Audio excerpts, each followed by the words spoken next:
สบายดีทุกท่านผู้ชมตอนนี้กำลังกินข้าวซอยภายในร้านข้าวซอยเด้อรสชาติบูดแซ่บ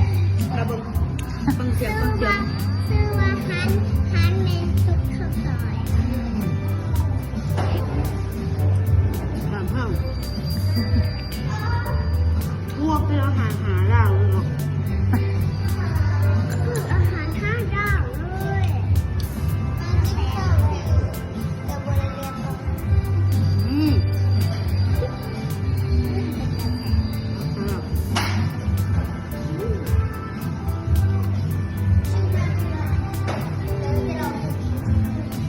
แล้วคำก็เปิดเลยคันเป็ด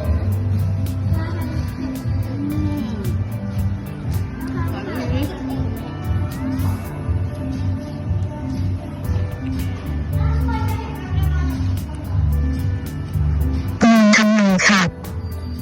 คลิปนี้ขอลาไปก่อนเด้อ